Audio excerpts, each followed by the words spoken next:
Começa agora um programa que traz tudo sobre o livro mais lido em todos os tempos. Apresentamos O Som do Livro.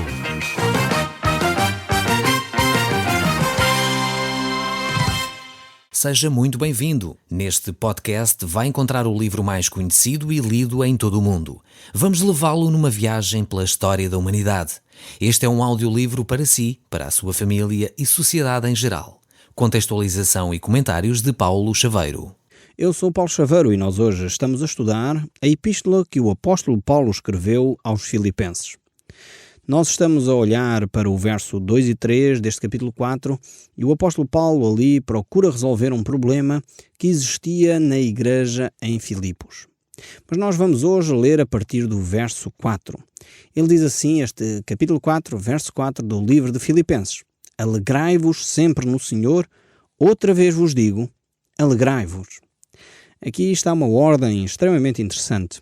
Muitas pessoas hoje vivem debaixo de grande depressão, consideram já a depressão até a doença do século.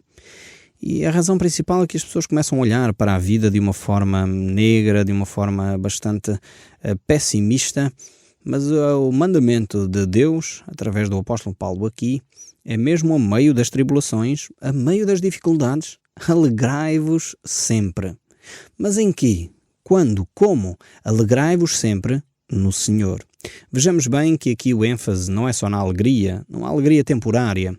Hoje em dia multiplicam-se nos nossos meios de comunicação os programas chamados os talk shows, os programas de entretenimento, aquilo que tenta produzir algum riso nas pessoas, mas não é desta alegria que nós estamos a falar. Estamos a falar aqui de uma alegria que tem a ver com a relação com Deus. Por isso mesmo o apóstolo Paulo, apesar de preso, ele poderia dizer aos outros: alegrai-vos sempre no Senhor. Outra vez vos digo, alegrai-vos. E este é um desafio tremendo. O próprio livro de Neemias, quando o povo estava numa situação bastante difícil, o povo tinha acabado de ter uma vitória tremenda, começando a construção das muralhas de Jerusalém, mas o povo estava desanimado, porque ainda faltava muito trabalho para fazer e tinham tomado consciência do seu pecado, se arrependeram e estavam bastante desanimados, desencorajados. Neemias, o grande líder, diz então para o povo: a alegria do Senhor é a nossa força. Então aprendemos aqui que de facto a alegria é quase terapêutica. E hoje em dia a medicina tem feito estudos nesta área e mostra com alguma propriedade que isto é verdade. Que as pessoas mais alegres, mais otimistas, dizemos nós, são pessoas que normalmente na sua saúde são de facto melhores, estão mais saudáveis que outros, recuperam mais rapidamente das enfermidades do que as outras pessoas que são pessimistas, que são de facto pessoas derrotadas à partida. Por isso eu gostaria de deixar este desafio da parte de Deus para si. Alegre-se no Senhor. Alegre-se sempre. Então eu gostaria de deixar este desafio, um desafio simples, mas que eu creio que tem produzido já benefícios tremendos em muitas pessoas que têm vivido e passado por depressões e que começam a ter uma nova perspectiva da vida. Qual é o desafio que eu queria deixar consigo então? É este desafio simples, de se ir alegrando em pequenas coisas da vida. Começar por agradecer a Deus, talvez pela roupa que você tem. Se você talvez está desempregado, mas talvez ainda tem comida, então alegre-se pela comida. Se você tem um emprego, alegre-se pelo emprego. Se você tem uma casa, alegre-se porque tem uma casa. Se você tem um cobertor para se tapar, alegre-se porque tem esse cobertor para se tapar. E verá que, pouco a pouco, a sua perspectiva da vida irá começar a mudar. Comece realmente a alegrar-se em Cristo Jesus, nesse relacionamento que só Ele pode efetivamente tocar o nosso ser. É por isso que no Evangelho de São João, no capítulo 15, no verso 11, ele diz: Tenho-vos dito estas coisas para que o meu gozo esteja em vós e o vosso gozo seja completo. Então temos aqui esta ideia de que Cristo quer colocar no nosso coração o seu gozo e quer que o gozo que está em nós seja completo. E isto é o desejo do coração de Deus. Agora, aqui o gozo não tem a ver meramente com uma satisfação circunstancial, uma satisfação momentânea. Não. Este gozo que provém de Deus é um gozo que é estabelecido no nosso íntimo e não quer dizer que estamos sempre a rir. Não é isso que o texto bíblico está a dizer. Não tem a ver com rirmos de situações dramáticas, não. Mas é uma paz interior. É a certeza da relação que nós temos com Deus. É a convicção profunda que Deus está a controlar todas as coisas independentemente das circunstâncias. Então é deste gozo que eu estou a falar e que o próprio Senhor Jesus Cristo está a falar. Não é um gozo que se baseia nas coisas materiais. Não é um gozo que se baseia no ter. Porque infelizmente às vezes vemos pessoas que acham que vão se sentir satisfeitos se tiverem o telemóvel de última geração, ou o último computador que saiu, ou então um carro fantástico, ou uma casa maravilhosa. Este não é o gozo que Deus quer produzir no seu coração. Você sabe que há pessoas que têm isso tudo e continuam deprimidas? Há pessoas que têm o melhor carro que se pode comprar, a melhor casa que se pode comprar, e um dia põem termo à vida suicidando-se, ou com overdoses, ou mesmo com outro tipo de armas. Isto porquê? Porque o seu gozo estava assente nos bens materiais. Nós precisamos alicerçar o nosso gozo numa área espiritual que só Deus pode dar. É este gozo que Deus quer produzir no nosso íntimo. É por isso que realmente o Evangelho de João, no capítulo 16, no verso 24, ainda nos diz: até agora nada tendes pedido em meu nome. Pedi e recebereis, para que a vossa alegria seja completa. Vemos aqui realmente que Jesus quer trazer até ao nosso ser esta alegria completa. E o apóstolo Paulo fala na sua epístola aos Romanos, ele diz também: e o Deus de esperança vos encha de todo o gozo e paz na vossa crença, para que sejais ricos de esperança no poder do Espírito Santo. É Deus que realmente nos pode encher deste gozo, como nós vimos aqui neste texto do livro de Romanos. Não são as coisas do mundo, não são estes prazeres do ter. E nós precisamos mudar a nossa mentalidade. Precisamos de perceber que não é o ter que vai fazer a nossa diferença, mas sim o ser. Essa relação com Deus profunda. Eu sei que estou a contrariar a mentalidade geral das pessoas. Provavelmente alguns publicitários vão ficar muito aborrecidos comigo por eu estar a manifestar que realmente não é ter que satisfaz as pessoas. Se nós olharmos para as publicidades hoje, a pessoa que compra uma coisa quase até ridícula é quase a pessoa mais feliz do mundo se tiver aquele tipo de lapiseira, ou se tiver aquele tipo de relógio, ou se tiver aquele tipo de qualquer outra coisa. E é isto que a publicidade faz. Tentar trazer alguma alegria se nós adquirirmos algum bem. Não é isso que realmente traz gozo à nossa alma. Não é isso que traz alegria a cada um de nós. Essa alegria só Deus pode colocar no nosso coração. Nada no mundo nos pode oferecer essa alegria. O apóstolo Paulo, ainda na sua segunda carta aos Coríntios, no capítulo 7, o verso 4, ele diz: sinto-me grandemente confortado e transbordante de júbilo em toda a nossa tribulação. Vemos como o apóstolo Paulo, no meio das tribulações, no meio de circunstâncias difíceis, ele estava transbordando de júbilo. Será porque ele era masoquista? Será porque ele gostava de sofrer? Não, certamente que não. Tem a ver com uma relação com Deus. Tem a ver com o perceber o propósito da vida. Tem a ver com o entender as coisas na perspectiva de Deus. É por isso que Tiago, no capítulo 1, no verso 2, Tiago escreve um dos livros do Novo Testamento também, ele diz: meus irmãos, tende por motivo de toda a alegria o passardes por várias provações, sabendo que a provação da vossa fé, uma vez confirmada, produz perseverança. Ora, a perseverança deve ter ação completa, para que sejais perfeitos e íntegros, em nada deficientes. Vemos aqui o apóstolo Tiago, que nos deixa este desafio, o nos alegrarmos nas provações. Talvez você está a passar por uma provação extremamente dolorosa. Talvez você está a passar por uma situação terrível na sua vida.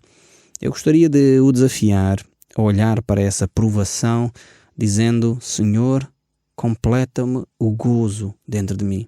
Ajuda-me a entender qual é o propósito que tu tens ao fazer-me passar por esta provação. O apóstolo Tiago diz que as provações servem para nos purificarmos, para sermos de facto mais semelhantes a Cristo. Deus usa as provações para fazer com que o seu caráter possa crescer. Deus usa o sofrimento para moldar a sua vida. Eu sei que nós normalmente não temos esta perspectiva da vida, que o sofrimento seja benéfico, mas na realidade ele produz coisas boas quando nós somos, de alguma forma, capazes de ultrapassar essa dificuldade. No fundo é a mesma ideia dos testes, dos exames das escolas. É sempre difícil um jovem preparar-se para um exame. Aquela ansiedade inicial, quando se chega então ao teste, é terrível aquele momento. Será que eu sou ou não sou capaz? Mas quando no final recebe a nota e verifica que fez um excelente trabalho, uma alegria profunda porque alcançou o objetivo, alcançou a meta a que se tinha proposto. Então todo aquele sofrimento anterior serviu para lhe trazer agora uma grande alegria. E nós sabemos que aquilo que é adquirido com esforço, com dedicação, com zelo, normalmente é algo que nos traz mais alegria do que aquilo que nos chega com grande facilidade. É por isso mesmo que o sofrimento faz parte da vida, para nós aprendermos a nos alegrarmos também com as coisas que nós recebemos. O apóstolo Pedro também, um outro escritor do Novo Testamento, ele estava a falar sobre este tema, sobre a alegria, e ele escreve na sua primeira epístola, no capítulo 1, no verso 8, ele diz: no qual, isto é, em Cristo, não vendo agora, mas crendo, exultai com alegria, indizível e cheia de glória. Temos aqui este desafio, mais uma vez, pelo apóstolo Pedro para nos alegrarmos. Por isso, mesmo o texto bíblico, eu gostaria de ler o verso 4 de novo e depois passar ao verso 5 deste capítulo 4 do livro de Filipenses, diz: alegrai-vos sempre no Senhor, outra vez vos digo, alegrai-vos. Eu espero sinceramente que depois deste tempo em que passamos pelas Escrituras a ver aquilo que Deus diz sobre a alegria, você possa começar a mudar ligeiramente a sua maneira de pensar, a sua maneira de ver a vida, a sua maneira de ver até as dificuldades. Mas vamos continuar para o verso 5. Vejamos aquilo que o texto bíblico nos diz. Seja a vossa moderação conhecida de todos os homens. Perto está o Senhor. Aqui temos um desafio tremendo, um desafio à moderação. A moderação realmente é algo que Deus espera que cada um de nós possa desenvolver. O apóstolo Paulo, quando escreve, por exemplo, a Timóteo na sua segunda carta, no capítulo 1, no verso 7, ele diz: porque Deus não nos tem dado um espírito de covardia, mas de poder, de amor e de moderação. Então este é o Espírito de Deus que age em nós. A moderação é um dom precioso de Deus que Ele dá aos seus filhos. Se você não consegue ser moderado, clame a Deus. Se você é de extremos, ou é muito bom ou é muito mau, ou é de facto está tudo em cima ou está tudo em baixo, ou é uma pessoa que explode rapidamente e não consegue se controlar, não sabe moderar a sua vida, gasta talvez o dinheiro todo que tem, precisa de moderação. É a ação do Espírito Santo em si. Então deixe Deus trabalhar no seu coração. Clama a Deus dizendo: Senhor, eu preciso de moderação para a minha vida. E depois há uma frase tremenda neste versículo que nós acabamos de ler, que é: perto está o Senhor. Esta afirmação aqui, certamente inspirada por Deus, nos leva a refletir sobre o que é que ela quer dizer. O que quer dizer perto está o Senhor? Há duas grandes ideias, duas grandes interpretações para esta frase aqui deixada pelo apóstolo Paulo. Uma primeira grande ideia que salta logo à vista é que ela está a falar da segunda vinda de Cristo. Jesus virá brevemente. E os filhos de Deus devem então estar atentos, vigiando sobre a sua própria vida, sobre a forma como se conduzem, porque Cristo está para breve. A vinda do Senhor está perto, dizia o apóstolo Paulo. Perto está o Senhor. Esses cristãos então sinceros, fiéis, que se encontram em toda a parte do mundo, eles de alguma forma estão atentos à segunda vinda de Cristo. A palavra de Deus nos promete exatamente esta ação de Cristo. Ele subiu aos céus, é verdade, mas não foi para ficar sempre lá. Jesus disse, assim como os apóstolos o tinham visto subir, ele haveria de voltar. Ele não os deixaria para sempre órfãos. E nós aguardamos esta vinda de Cristo, esta segunda vinda de Cristo, onde Ele vai estabelecer todo o seu reino, onde todo o olho o verá e de facto Ele estabelecerá aí o seu reino. Nós sabemos que há sinais que apontam para esta segunda vinda de Cristo. Há alguns sinais que indicam realmente que Cristo está para breve. Perto está o Senhor. Alguns deles podíamos referir, por exemplo, a Bíblia falava que era necessário a nação de Israel ser estabelecida.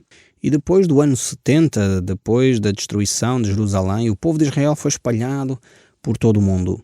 E sabemos pela história, as Nações Unidas levaram então a nação de Israel a se congregar de novo no seu território, depois da Segunda Grande Guerra, e finalmente ao fim de 1900 anos a nação de Israel está outra vez constituída. Então este é um dos sinais importantes para percebermos que a vinda de Cristo está para breve. A palavra de Deus, de facto, fala de outros sinais, como, por exemplo, o livro de Daniel nos aponta que a ciência se multiplicaria. Haveria, de facto, fenómenos científicos a ocorrerem com grande velocidade e, mais do que nunca, hoje em dia assistimos a isso. A palavra de Deus fala também de rumores de guerras, e nós sabemos que desde a Primeira Guerra Mundial o mundo tem estado sob fogo e, efetivamente, o mundo não tem parado de guerrear, seja nas duas grandes guerras que a Europa já assistiu, ou seja em pequenas guerras tribais, guerras que de facto continuam acesas em vários pontos do nosso mundo. E realmente Jesus Cristo, nos seus discursos, já nos tinha alertado para esta realidade. Falava também de catástrofes, falava-nos de realmente situações tremendas que mais do que nunca hoje nós estamos conscientes delas. Então isto simplesmente são fenómenos que mostram que perto está o Senhor. Nós sabemos que há realmente, presentemente, muitas igrejas, muitas denominações, muitos grupos que estão também a ficar desmotivados, desanimados. E este é um dos sinais do final dos tempos. A perda da fé, o abandono da fé cristã, realmente mostra que Cristo está para breve. O apóstolo Paulo, na sua primeira epístola, quando ele escreve a Timóteo, ele diz: ora, o Espírito afirma expressamente que nos últimos tempos alguns apostatarão da fé, ou seja, abandonarão a fé, para obedecerem a espíritos enganadores e a ensinos de demónios. Vejamos bem como isto hoje é verdade. Hoje em dia temos vários livros que estão a ser vendidos aos milhares de cópias, em que o principal objetivo é desmotivar as pessoas à fé, pôr em dúvida o cristianismo, autores como Dan Brown e outros, e depois temos também outros livros como Harry Potter e outros a nos estimularem à feitiçaria, à bruxaria, e hoje em dia assistimos a isto. O apóstolo Paulo já escreveu isto há praticamente 2000 anos e ele sabia perfeitamente que perto está o Senhor. Realmente precisamos de ter esta perspectiva da vida. Ele está efetivamente perto. Uma outra perspectiva de olhar para esta afirmação é que quando o apóstolo Paulo queria dizer perto está o Senhor, é que Jesus Cristo está presente em nossa vida. Então temos estas duas grandes ideias. A primeira é que Ele viria para estabelecer o seu reino, mas uma segunda é que Ele está presente na nossa vida. Foi o próprio Jesus que nos disse: eis que me foi dada todo o poder no céu e na terra. Portanto, ide, preguei o Evangelho a toda a criatura, e eis que estou convosco todos os dias, até à consumação dos séculos. Isto disse Jesus antes de subir aos céus e está registado no Evangelho de São Mateus. Podemos, de facto, experimentar a presença de Jesus Cristo. Ele está perto de nós. Ele estará conosco até à consumação dos séculos. Ele não é um Deus distante. Não é um Deus que se ausentou e que ficou longe de cada um de nós. Não. Ele é o Senhor em quem nós nos podemos refugiar. Como dizia o salmista: o Senhor é o meu refúgio e fortaleza, socorro bem presente na tribulação. Ainda que eu ande pelo vale da sombra da morte, não temerei mal algum, porque tu estás comigo. Com esta confiança nós podemos perceber que perto está o Senhor. Ele não nos desampara. Mas o verso 6 ainda diz: não andais ansiosos por coisa alguma. Em tudo, porém, seja conhecidas diante de Deus as vossas petições, pela oração e pela súplica, com ações de graça. Aqui realmente temos um desafio que o apóstolo Paulo nos deixa para nós não andarmos ansiosos por causa das coisas materiais. Jesus Cristo, no Sermão da Montanha, ele nos desafiou a buscarmos em primeiro lugar o reino de Deus e a sua justiça, e todas as outras coisas nos seriam acrescentadas. Ele diz isso no Evangelho de São Mateus, no capítulo 6, onde ele diz: "Por isso vos digo, não andais ansiosos pela vossa vida, quanto ao que haveis de comer ou beber, nem de vestir. Não é a vida mais do que o alimento, e o corpo mais do que as vestes? Observai as aves do céu, que não semeiam, nem colhem, nem ajuntam em celeiros, contudo o vosso Pai Celeste as sustenta. Porventura, não valeis vós muito mais do que as aves? Qual de vós, por ansioso que esteja, pode acrescentar um côvado ao curso de sua vida? E porque andais ansiosos quanto ao vestuário, considerai como crescem os lírios do campo. Eles não trabalham nem fiam. Eu, contudo, vos afirmo que nem Salomão, em toda a sua glória, se vestiu como qualquer deles. Ora, se Deus veste assim a erva do campo, que hoje existe, e amanhã é lançada no forno, quanto mais a vós outros, homens de pequena fé. Portanto, não vos inquietais dizendo o que comeremos, ou o que beberemos, ou com que nos vestiremos, porque os gentios é que procuram todas essas coisas, pois o vosso Pai Celeste sabe que necessitais de todas elas. Buscai, pois, em primeiro lugar o seu reino e a sua justiça, e todas essas coisas vos serão acrescentadas." Realmente precisamos de confiar mais no nosso Senhor Jesus Cristo. Devemos dedicar mais tempo à nossa relação com Deus, sabendo que Ele cuida de nós. Não andais ansiosos por coisa alguma, diz o apóstolo Paulo aqui na sua carta aos Filipenses, capítulo 4, verso 6. E eu espero sinceramente que você que está a passar talvez uma provação, uma situação difícil financeira, talvez está com dificuldades materiais, talvez tem problemas com a sua casa, talvez tem dificuldades com algumas coisas que necessita urgentemente.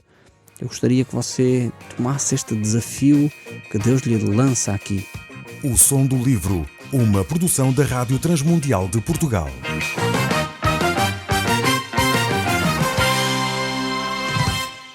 RTM. Conhece todos os nossos programas em rtmportugal.org. Uma produção da Rádio Transmundial de Portugal.